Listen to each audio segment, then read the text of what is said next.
Nashtaprayeshu abhadreshu Tam bhagavata sevaya Bhagavati uttama shloke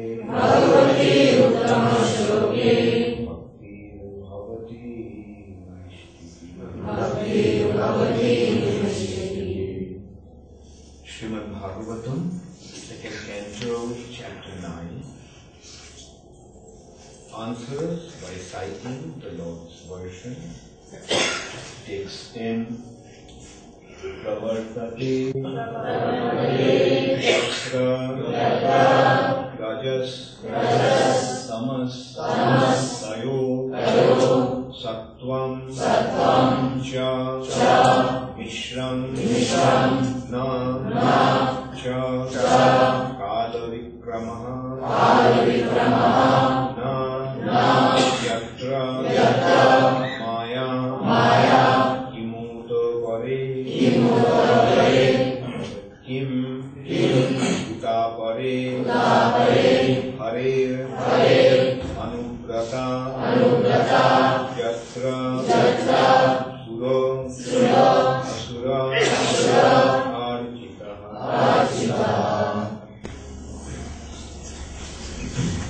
Pravartate yatra rajastamustayo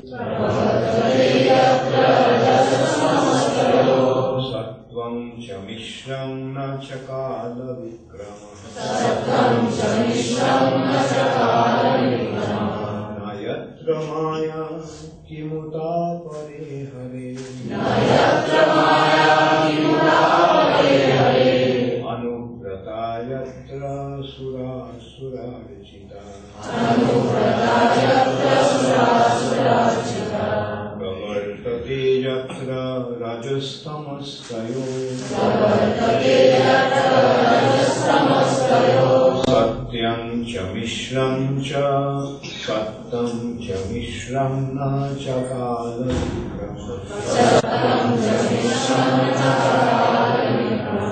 Nayatra maya Kimuta pare hare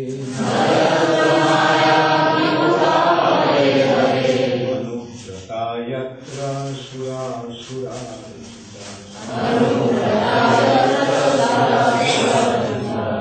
Pravartate yatra rajastamastayo Svatvam cha mishram na chakala vikrama Nayatra maya kimuta pare hare Anugrata yatra sura rachita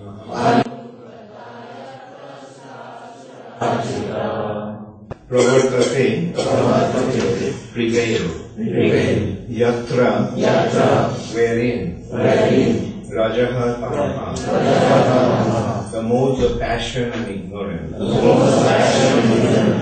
Tayo of both of them Sattvam the mode of goodness Cha and Mishram mixture Na never Cha and Kala time Vikramaha influence Na neither Yatra therein Maya illusory external energy Kim what Uta there is operate others Hare of the personality of Godhead Anugrataha devotees Yatra wherein Sura the demigod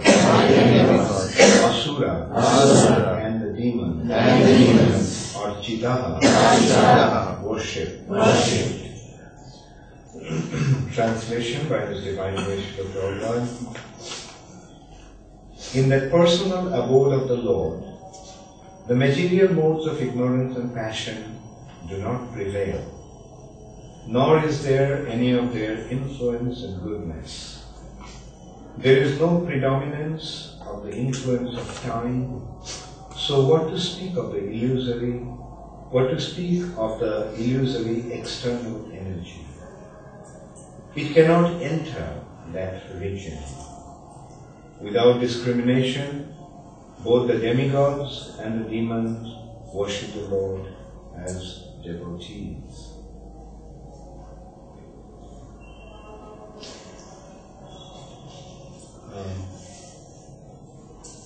Does it keep them?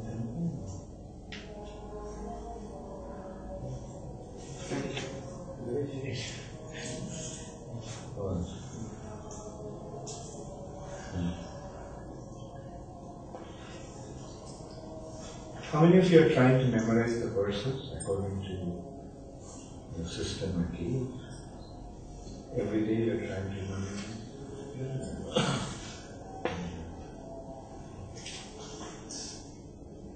It works? Does it work? You're trying? You memorize yesterday's words? College, okay, say.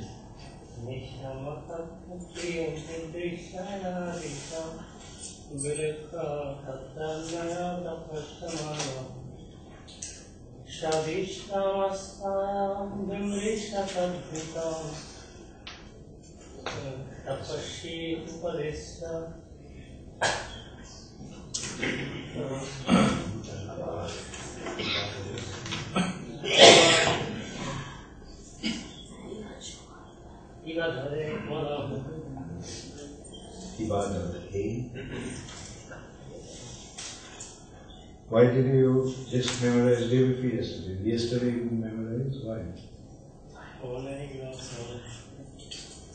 Who memorized yesterday?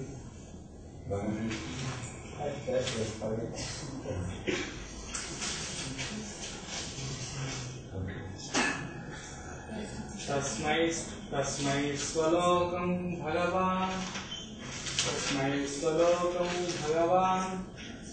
समाहितः तस्मै स्वलोकं भगवान् सभाजितः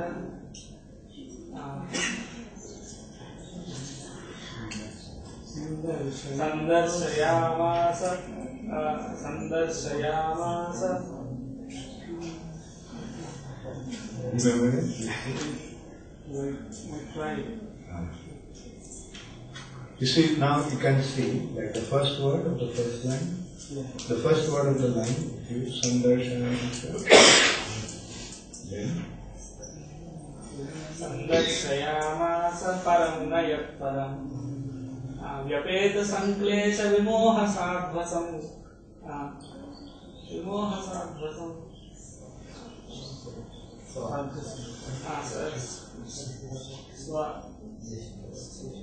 Swadrishtavadhir Avishtuta. Good. Is it worth giving a try? Okay, let's try this one. What is the first word of the first line? Bhakti Charu. So, okay, Kamana, you say the first line.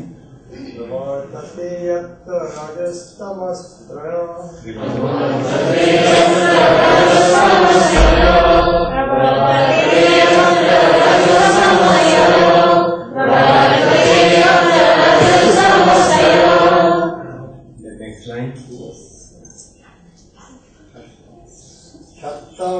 Jamisanga Chakala Vikrama Satam Jamisanga Chakala Vikrama Satam Jamisanga Chakala Vikrama Satam Jamisanga Chakala Vikrama. Then the third line. Uta परे नजत्र माया उता परे किमुता परे हरे नजत्र माया किमुता परे हरे नजत्र माया किमुता परे हरे नजत्र माया किमुता परे हरे अनुव्रता जत्र सुरासुरार्चितः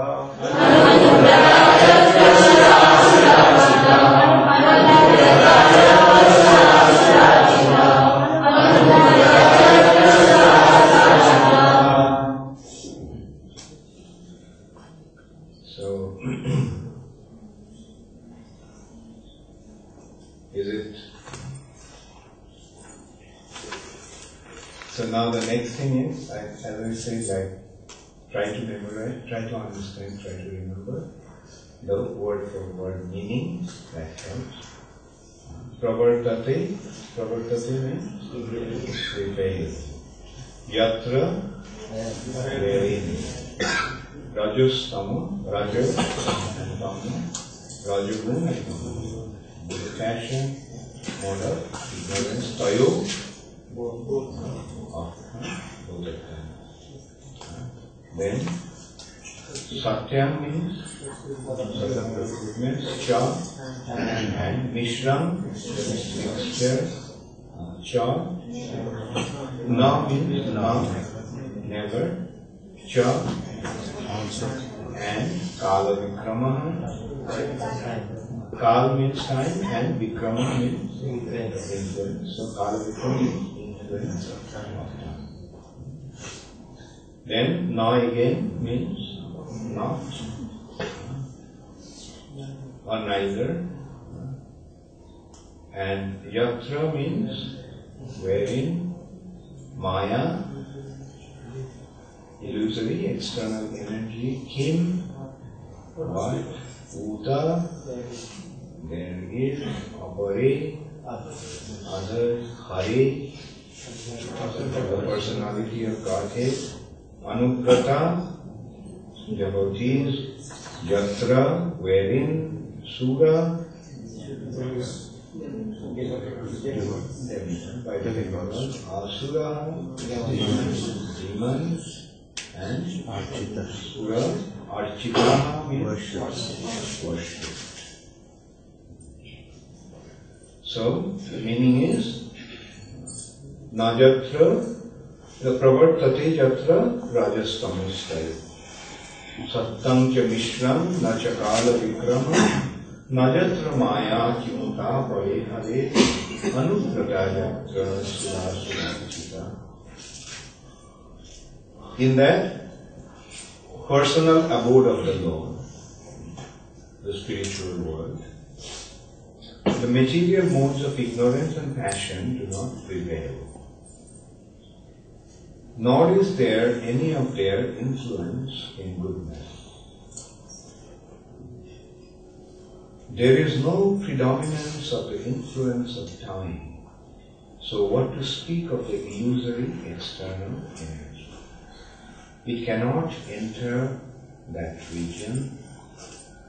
Without discrimination, both the demigods and the demons worship the Lord as devotees. So, first word of the first line, how many of you? And without looking at the board, how many of you can remember? Okay, Shuchandra. Pravartate yatra rajastamustayo.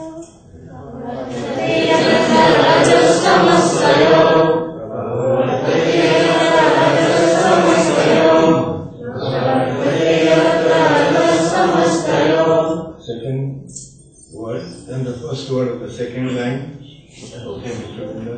Satyam cha mishram na chakala vikramaha. Satyam cha mishram na chakala vikramaha. Satyam cha mishram na chakala vikramaha.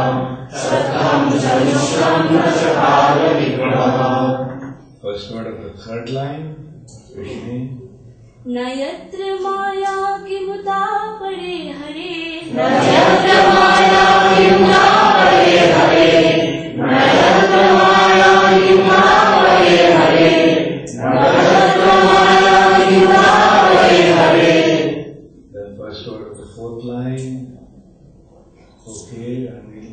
अनुव्रता यत्र सुरसुरर्चिता अनुव्रता यत्र सुरासुरार्चिता अनुव्रता यत्र सुरासुरार्चिता अनुव्रता यत्र सुरासुरार्चिता. Very good. Does it make it easy? No. Makes it easy. The guard was also memorized. Just call the guy. Very good.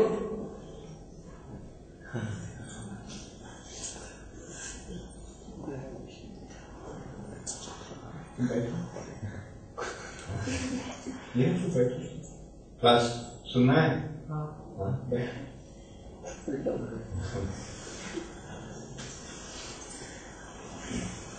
तुम भी याद कर लिया हाँ very good. So and then the fourth principle, fourth step.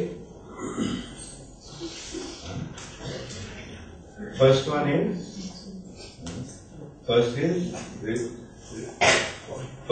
actually understand the verse. Then second is repetition. Third is remembering the first word of the first line, first word of each line. And the fourth is writing it down on a piece of paper and try to memorize it, try to repeat it from time to time, and if you can't, then you just see, just check it. That way, if you keep trying, then you will see that how easily you can memorize it, and also you see that it will help you to meditate on the verse, and meditating on this verse means meditating on the spiritual world, meditating on the pastimes of the Lord. And then the fifth stage is give your own tune, become a music director, give a tune and sing it. Now, did you try to give your tune, the verse? No? Play some other tune.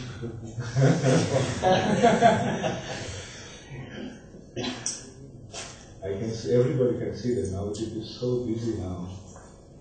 How do you make out that he's very busy nowadays? Upselling. He doesn't even have the time to show. I'm lazy. Huh? Not that I don't have time, but I'm a little lazy with this. Okay, then become non-lazy and shave every day. Okay? Remember, I gave you a razor. Yes.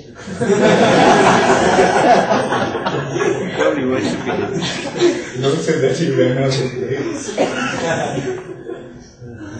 Actually, my suitcase was stolen.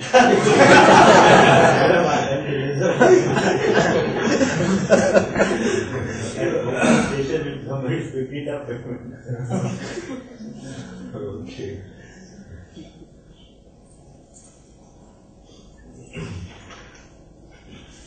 So, in that personal abode of the Lord, the material modes of ignorance and passion do not prevail, nor is there any of their influence in goodness. Why it has been said, any of their influence in goodness? Who can tell?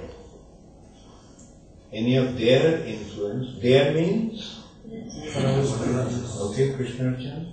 Because in the spiritual world, there is pure goodness that is prevailing, unlike material world, which is changed. Where Satam is changed, that is something. Yeah. So, their influence, nor is there any of their influence in goodness. That means, in the goodness there is no influence of passion and ignorance. Material goodness is influenced by the passion and ignorance of the material nature. So, then you can see what are the three modes of material nature like? The three modes of material nature are ignorance, passion, And goodness that is influenced by passion.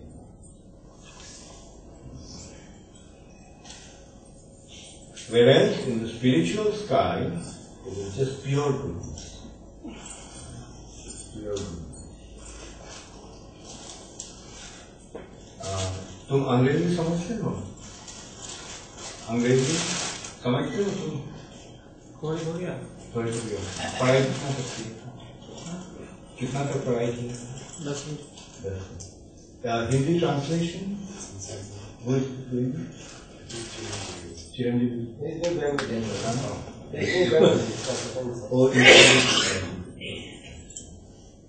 Okay ठीक है अंग्रेजी में सुनो। 10 class तक पढ़ाई किया तो समझ आता है। Very good.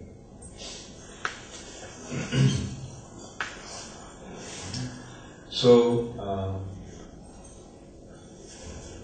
the material nature is the nature where these two modes, passion and ignorance and passion, are prevailing. And whatever goodness is there in the material nature is actually influenced by passion. Whereas in the spiritual sky, the goodness is pure. Spiritual sky is in pure goodness, and there is no room for passion. There is no tinge of passion and ignorance. And there is no influence of time. Time, Kala Vikrama. Kala, the time is very powerful. Actually, in the material nature, everything is controlled by time. That is one of the most powerful instruments of Maya. That is actually, time actually is the Lord's own manifestation. It is in the form of time that the Lord controls this material Kala. In Bhagavad Gita, what did Krishna say? Kala Ashmi Lokakshayasvi Pravrita. That I am time, and in the form of time, I am the destroyer. I destroy.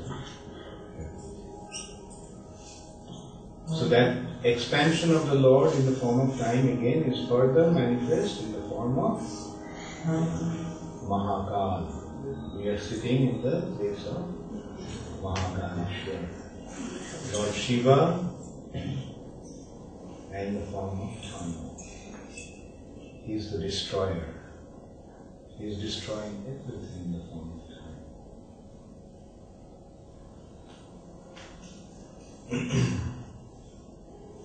So, but in the spiritual sky, time cannot end. In the spiritual world, there is no room for time. Time cannot enter. And that's why it's saying, so even time cannot enter. So what to speak of? External illusory energy. And there, both the demigods and demons worship the Lord as devotees. Meaning, there everyone is a devotee. Even though sometimes someone may appear to be like a demon, but they are also devotees.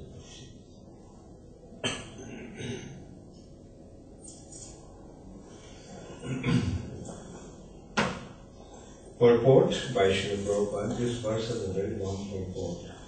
Let's see. The kingdom of God, or the atmosphere of the Vaikuntha nature, which is called the Tripad Vibhuti, is 3 times bigger than the material universe and is described here as also in the Bhagavad Gita in a nutshell.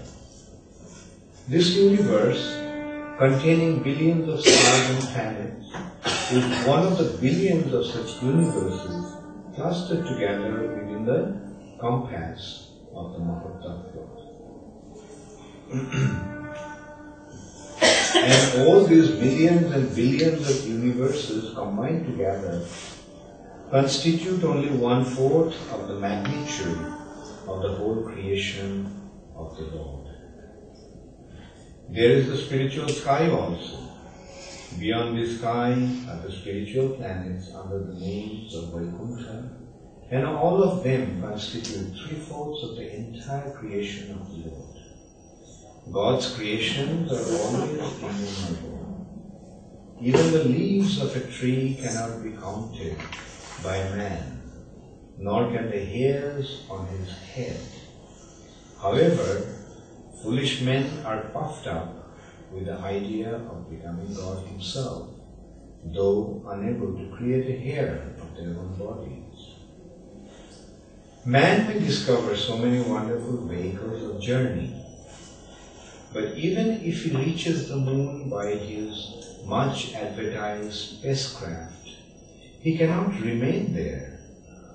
The same man, therefore, without being puffed up, as if he were the God of the universe, abides by the instructions of the Vedic literature, the easiest way to acquire knowledge in transcendence. So let us know, through the authority of Srimad Bhagavatam, of the nature and constitution of the transcendental world beyond the material sky. In that sky, the material qualities, especially the modes of ignorance and passion, are completely absent. The mode of ignorance influences a living entity to the habit of lust and hankering. And this means that in the Vaikuntha Lokas, the living entities are free from these two things. As confirmed in the Bhagavad Gita, in the Brahma-bhuta stage of life, one becomes free from hankering and lamentation. Therefore, the conclusion is that the inhabitants of the Vaikuntha planets are all Brahma-bhuta living entities, as distinguished from the mundane creatures, who are all compact in hankering and lamentation. When one is not in the modes of ignorance and passion, one is supposed to be situated in the mode of goodness in the material world. Goodness in the material world also at times becomes contaminated by touches of the modes of passion and ignorance. In the Vaikuntha Loka, it is unalloyed goodness only. The whole situation there is one of freedom from the illusory manifestation of the external energy. Although illusory energy is also part and parcel of the Supreme Lord, illusory energy is differentiated from the Lord. The illusory energy is not, however, false, as claimed by the monist philosophers. The rope accepted as a snake may be an illusion to a particular person, but the rope is a fact, and the snake is also a fact. The illusion of water on the hot desert may be illusion for the ignorant animal searching for water in the desert, but the desert and water are actual facts. Therefore, the material creation of the Lord may be an illusion to the non-devotee, but to a devotee, even the material creation of the Lord is a fact, as the manifestation of his external energy. But this energy of the Lord is not at all, but this energy of the Lord is not all. The Lord has his internal energy also, which is another creation known to be the Vaikuntha Lokas, where there is no ignorance, no passion, no illusion, and no past and present. With a poor fund of knowledge, one may be unable to understand the existence of such things as the Vaikuntha atmosphere, but that does not nullify its existence. That spacecraft cannot reach these planets does not mean that there are no such planets, for they are described in the revealed scriptures. That spacecraft cannot reach these planets does not mean that there are no such planets, for they are described in the revealed scriptures. Okay, I'll just discuss up to here now. So, in the purport, the Prabhupada is pointing out that the material nature is there and the spiritual nature. The material nature is vast. Prabhupada is pointing out that each universe has millions and billions of planets. And there are millions of universes, billions of universes. Each universe is inconceivable. We are just situated in one planet, the Earth planet. But there are so many planets in each universe. And there are innumerable universes. That is material nature. But this material nature is the Lord's ekpad vibhuti, 1/4 of His creation. And the 3/4 of His creation is the spiritual sky. So that is how inconceivable His energy is. Each universe is inconceivable. And there are innumerable universes. Innumerable universes. We can consider the universe like the material universe. What is a universe actually? What is the material universe? How it came about? Bubble. Who knows? Yes, Madhu? From Mahavishnu, when Mahavishnu lies on Karanadaksha ocean, then lots of bubbles from his whole body comes out. When he breathes, and each bubble is a universe. As Mahavishnu breathes, lying in causal ocean, his breathing causes bubbles. And he is breathing not only from his mouth, but he is also breathing from every pore of his body. And each of those bubbles also are, each of the bubbles is an universe. One universe is one bubble from Mahavishnu's, created by Mahavishnu's breathing. Now Mahavishnu is breathing from every pore of his body. Now is Mahavishnu's body limited? So is the pores in Mahavishnu's body limited? So from every pore he is breathing. The universes created by Mahavishnu's breathing, are they limited? So in this way you can see even the material nature is unlimited. But when you look at it from another point of view, another perspective, then probably you will see that entire material creation is 1/4 of the Lord's creation. Scripture describes that. That's how we know. We don't have to, we have one advantage. The followers of the Vedic scriptures have one great advantage. And that advantage is that we don't have to research. We just get the information ready-made.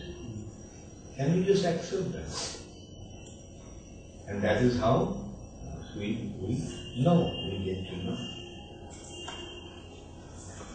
But those who make research, But those who are materialistically inclined, they always want to find out themselves.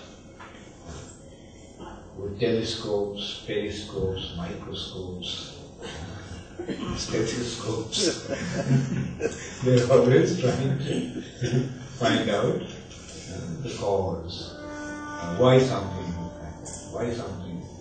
And if it doesn't fit into their limited perception, they don't want to accept it.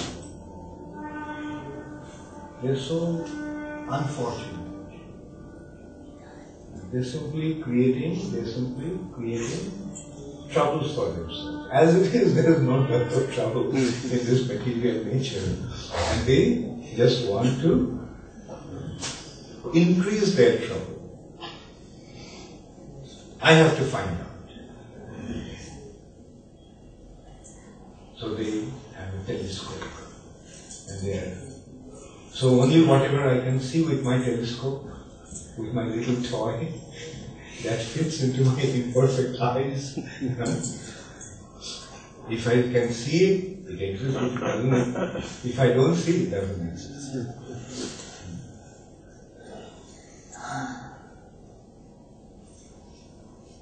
Is it intelligent to accept something in an easy way, or is it intelligent to accept something in a difficult way?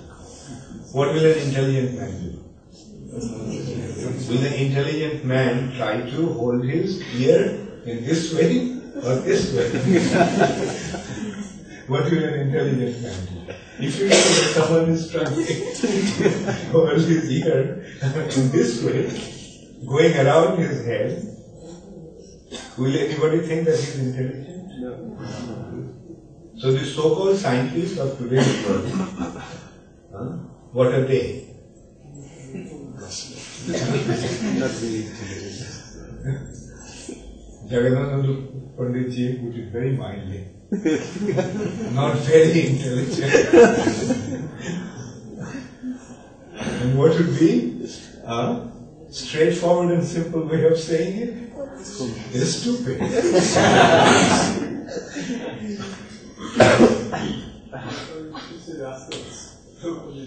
Okay. Jayesh is reminding us that Prabhupada actually went to the extent of even calling them rascals. They're not only stupid, they're rascals. They're cheaters. They don't know anything, but they claim that I know it. And that's the next point Prabhupada is making. That they don't know anything, but they claim. Like the Prabhupada is pointing out that they can't even count the number of leaves in a tree. They can't even count the number of hairs in their own head. What to speak of measuring the universe? But they say, oh, I am God. I am God. There is no God, but I am God. That is their thing. In one hand, they say that there is no God, and they say, I am God. So, that is the unfortunate state of affairs. So, this is the unfortunate condition. But those who have been able to overcome that unfortunate situation, they are. And what will the fortunate people do? They are collecting information from the authoritative scriptures. And their assessment and their calculation will be also very sound. Their assessment of why are they accepting this? They will consider all the intelligent people have accepted it. People, those who are much more intelligent than I am, they have accepted. Like for our case, at least I can tell for myself. I saw that Prabhupada is the most intelligent person in India. Far more intelligent than any professor like him across in the college. But Prabhupada accepted the scriptures. So that is how we begin. Then we also get to know personalities like Bhakti Saraswati Thakur. What a brilliant personality. Bhakti Vinod Thakur. We can see their brilliance, although we haven't met them, but we can see their brilliance from their writing. What a brilliant personality. What a profound perception. What an eloquent presentation. I mean, far more superior than I could ever even think of becoming myself. And even dream of becoming myself. And that personality is absolutely scriptures. Then we can go further. Raghunath Das Goswami, Vishwanath Chakravarti Thakur, Rupa Goswami, Sanatana Goswami. Then Chaitanya Mahaprabhu, the Supreme Personality of Godhead, came, acting as a devotee, and he accepted this, Srimad Bhagavatam. And on the authority of the Srimad Bhagavatam, he spoke. God Himself comes and speaks on the authority of Srimad Bhagavatam and Bhagavatam. So why shouldn't I?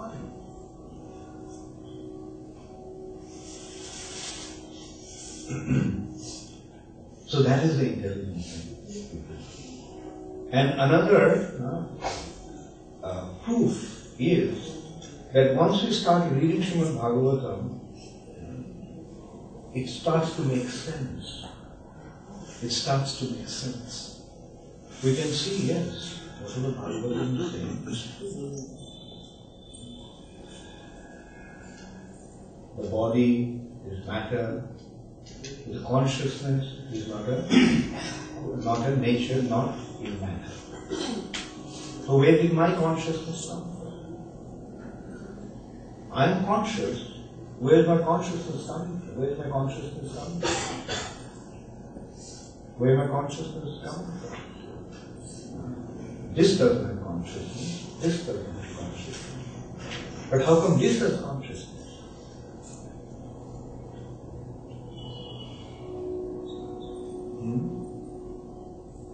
So we begin to think.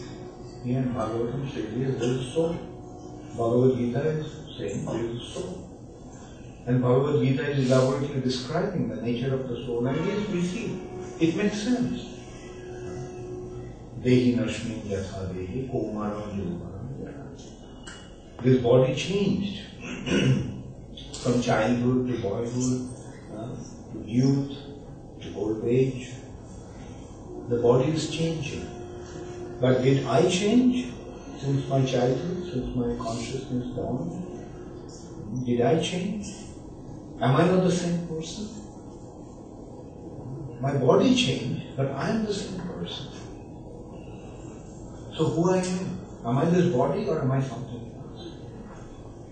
So if I am something else, let me try to find out who that person is, who that is. Where did I come from? Where did I come from? What is the cause of it? What is the source of this consciousness? And what should I do with my consciousness? What should I do to make my existence meaningful, successful? So this is how we get the proof. And the proof reconfirms our faith.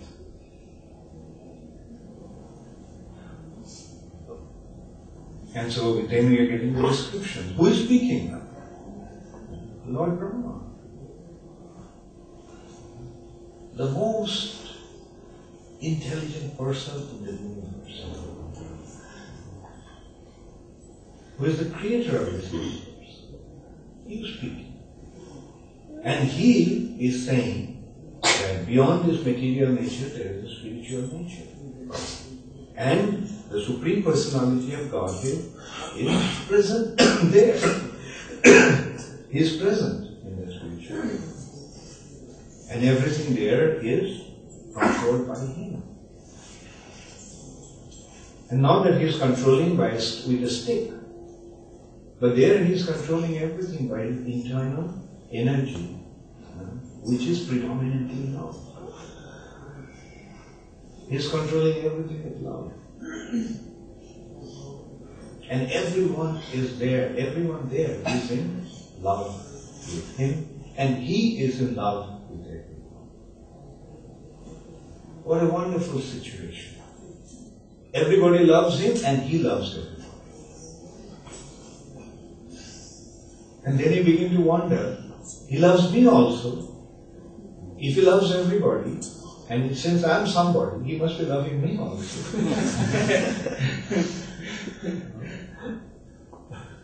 So now let me also try to develop my love for him. And then when I develop my love for him, then what happens? I find myself also in the spiritual state. Material world is the place where living entities don't want to love him. And spiritual sky is the place where everybody loves him.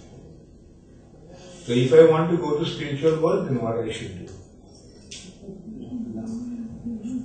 Just love him. As simple as that.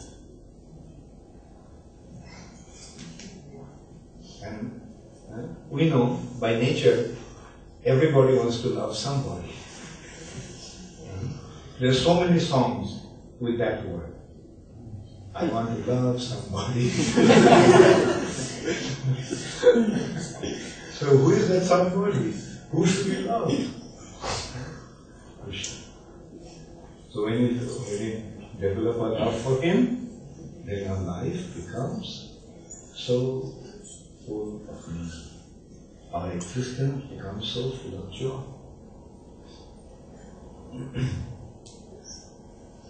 Okay, then I'll go to the last part of the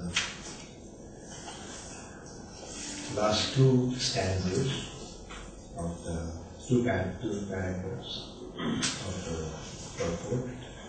As quoted by Srila Jiva Goswami, we can know from the Narada Pancharakshara that the transcendental world or Vaikuntha atmosphere is enriched with transcendental qualities.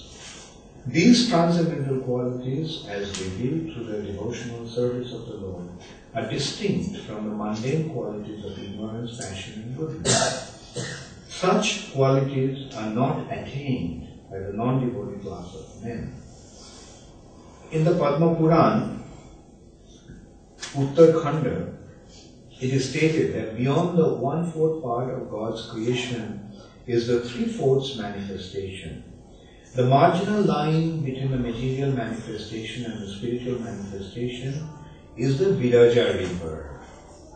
The material nature and spiritual nature, spiritual sky, are separated by one river. That river is called Viraja.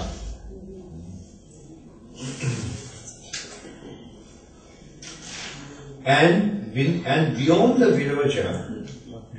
Viraja, which is a transcendental current flowing from the perspiration of the body of the Lord, there is a 3/4 manifestation of God's creation.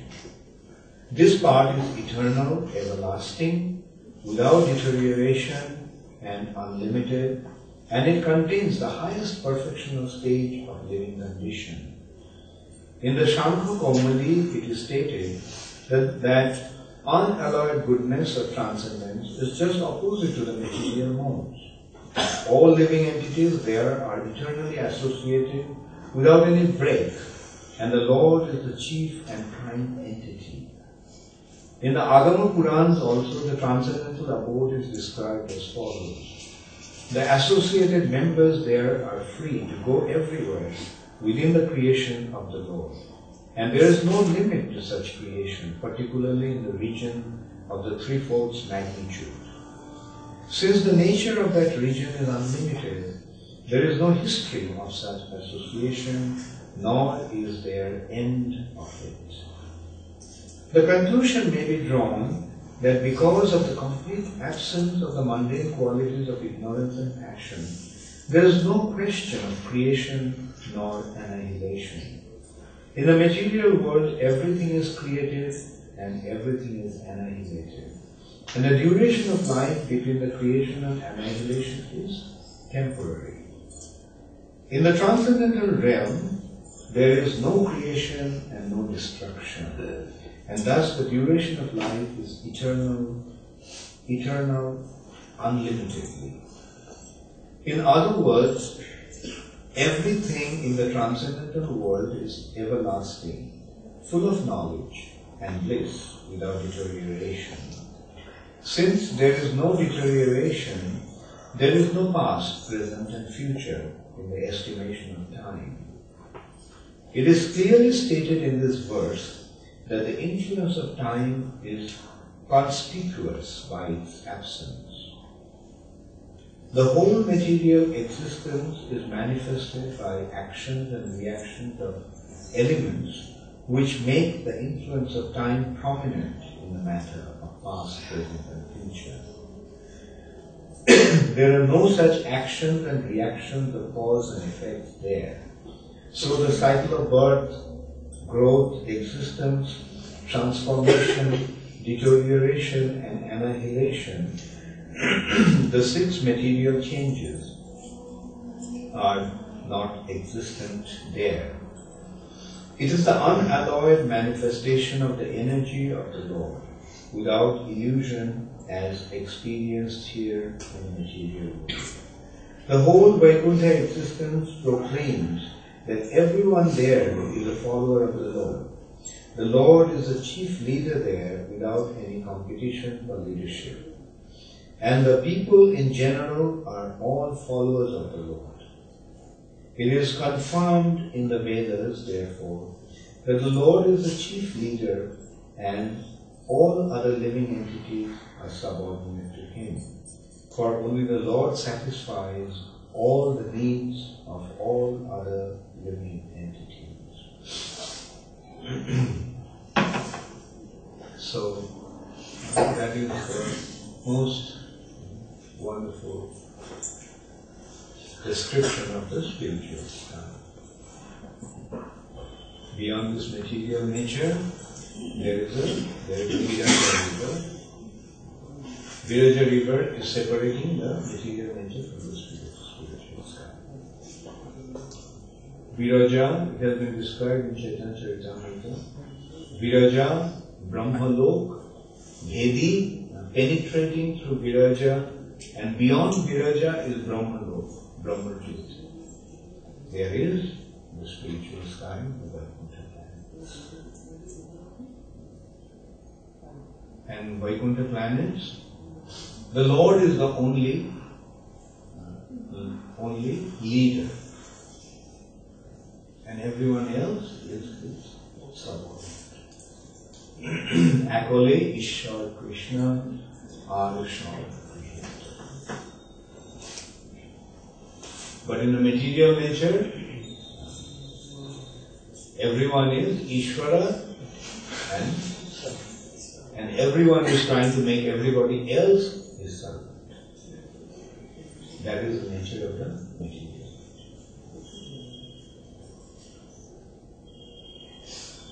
I am the Lord and Master of the people.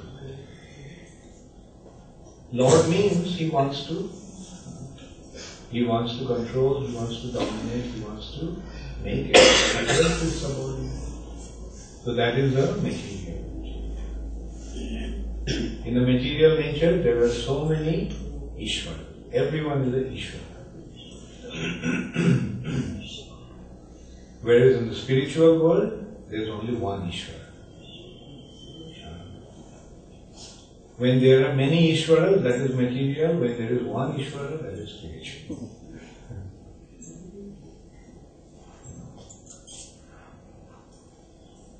In the material nature, especially in democracy, we are saying, democracy means everyone is Ishvara. Democracy, in the democratic world, everybody tries to be the boss.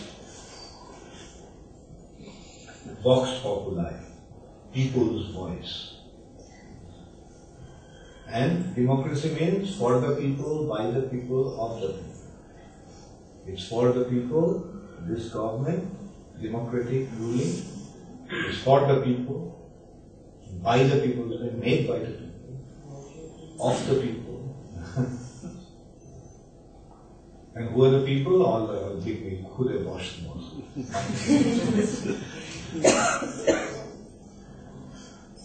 Miniature bosses.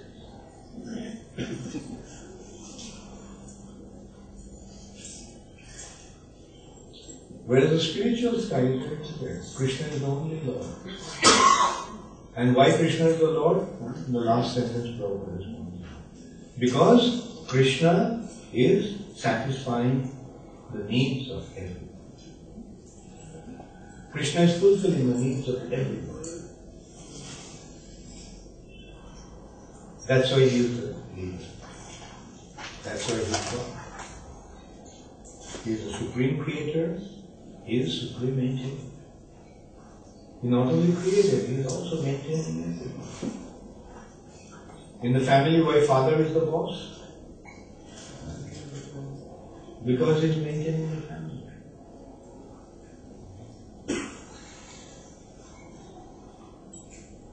So whoever is maintaining, he is the boss. So who is maintaining everything? Krishna. And if we understand that, what should we do? Should we deny Krishna or should we accept Krishna? A person who is providing for everything, why should we deny him? By denying him, what will we gain? Rather, by accepting him, we can gain his favor. And when we gain his favor, then he will take care of us in the most wonderful way, as he's already doing. But we have anxiety, we have fear. What will happen? What will happen? If I move to Ujjain, what will happen?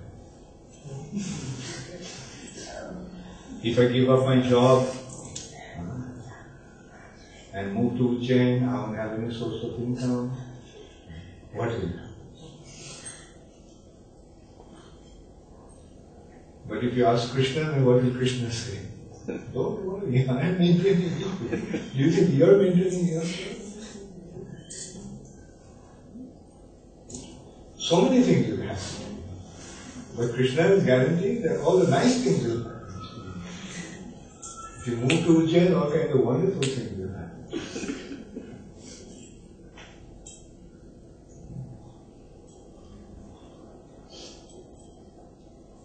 So, what I mean is that if we surrender to Krishna, then we don't have to worry about what will happen. Surrender to Krishna, everything will be wonderful.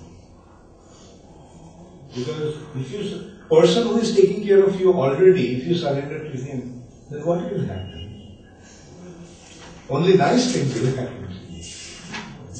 But if you become the controller yourself, then what will happen? The first thing is that you have a big headache, big anxiety, big fear. What will happen? If the terrorists come, what will happen? If Bin Laden launches his attack, what will happen? Don't worry, Krishna will protect. Krishna has protected his devotees from people much more powerful than Bin Laden or George Bush.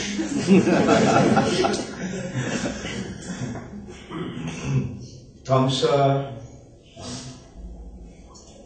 Hiranyakashipu, Dantavakra, Shishupal, they are far more powerful individuals than all these people. But what happened to Krishna's devotees? Krishna gave protection. So Krishna will protect this. Krishna will protect.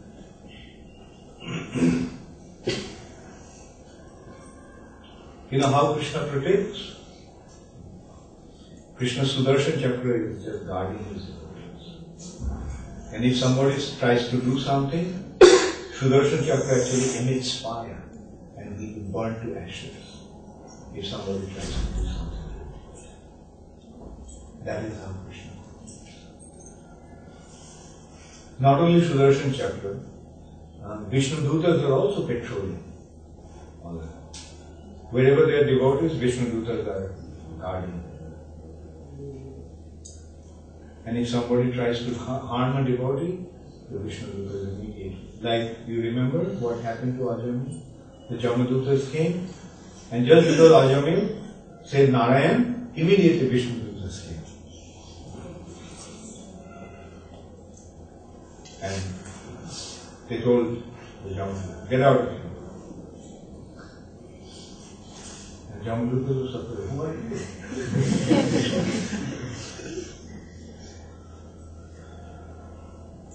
And Vishnu Dutta said, that you can go and ask your boss. And they did that. They asked. And when they were driven away, they went and asked Jamaraj. And Jamaraj said who they are. And Jamaraj told them that don't go near them.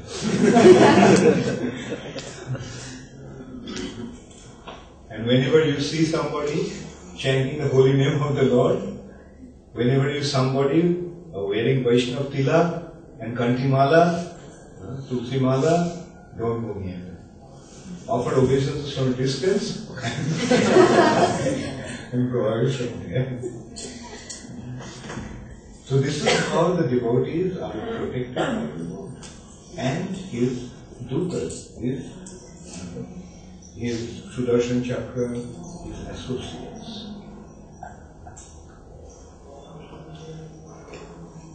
So that is the advantage of becoming surrendered to Krishna. That's the advantage of taking shelter of Krishna's lotus. So what will you do? Surrender to Krishna's lotus feet? Huh? Yes. Surrender to Krishna's lotus feet. Don't worry. Krishna will protect.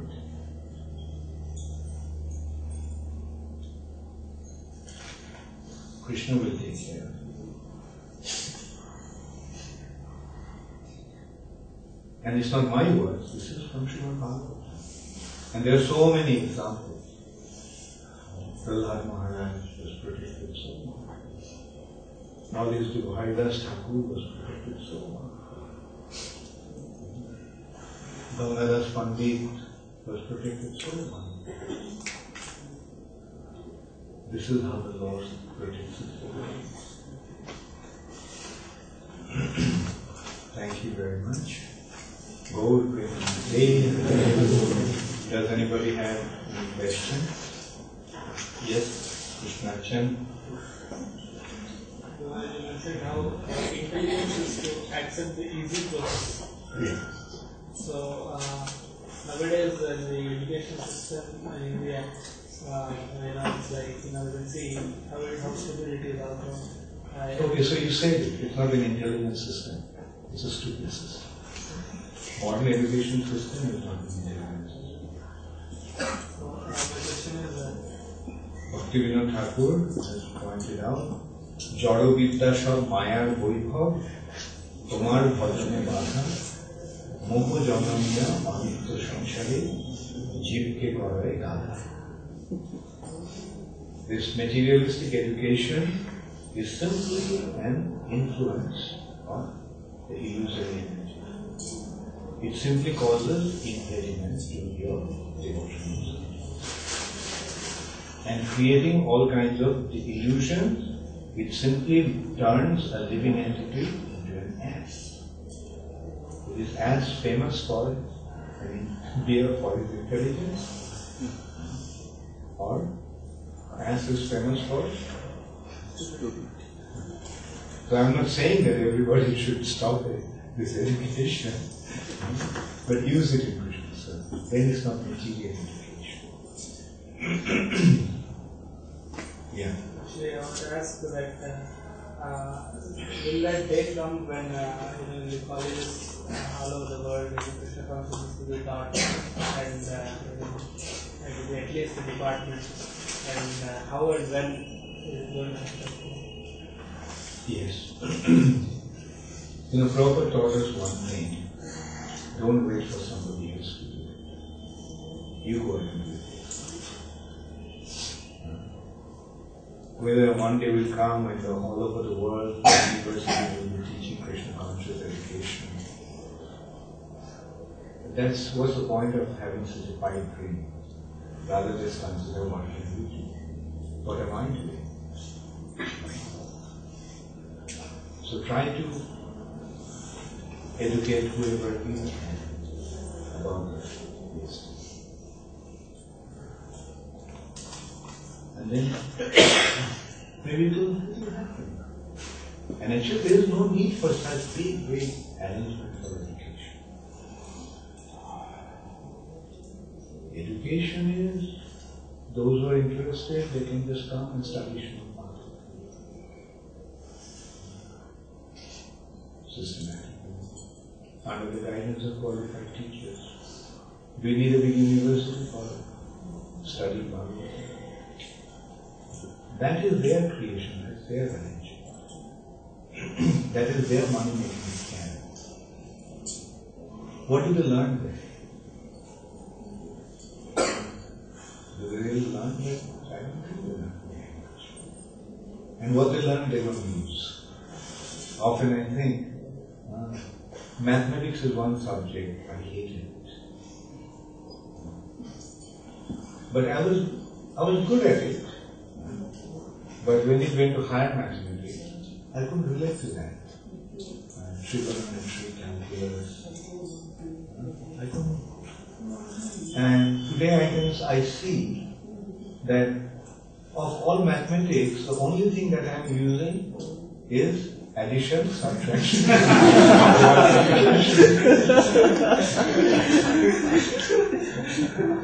Even though I learned about the practical application of algebra, a simple formula like a plus b whole square is so. I can graphically see that how a plus b whole square is a square plus b square plus 2a twice ab. But in real life, I don't see how can I apply it. Did anyone apply it? That's what. Say when you multiply 13, you can do that. Like you can divide it. 13 is 10 plus 3 is 10 square plus 3 square plus twice 10 plus 3, 10 and 3, twice 10, 3. But do we actually calculate it that way? We don't. At the most we take a calculator, punch a few buttons and you get that. So this is how useless this education is. I do not know what the application of geometry is, although theoretically I know. But practically, did anybody apply this geometry? What to speak of trigonometry?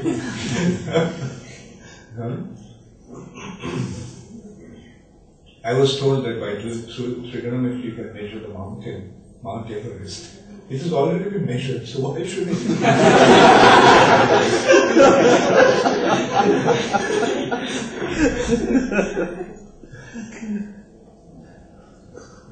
So this is how useless it is. What we need to learn actually is how to love Krishna. That's what we have to learn.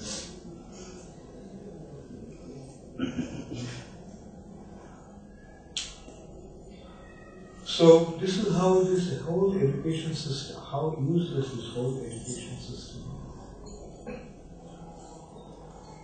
And Prabhupada used to very, very aptly describe that this is simply Sudra education. What this education is doing, big university, what are they doing? They're teaching you how to become a servant. Big deal. How to become a servant. And big degree means? Yeah. Big degree means? Big lazy servant. You have a degree, You get a seat, you sit down in an office, and then you serve. If you don't have a degree, you go into the street and rough it out and serve.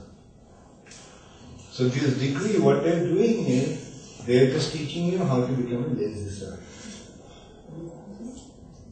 You don't have to do anything, others will do it for you. Why? Because you have a degree. Now the question is, then why are we encouraging our boys and girls to go and study? We're doing it because they don't have anything better to do. They have to do something. And we are sending them to the schools and colleges and universities. We are encouraging them to study. Because we are not able to engage them in the temple within our system. Therefore, we have to create the arrangement so that they can be engaged within our society. That's what we are actually trying to do, so that our children can be properly engaged in the service. Then they won't have to go to school and college.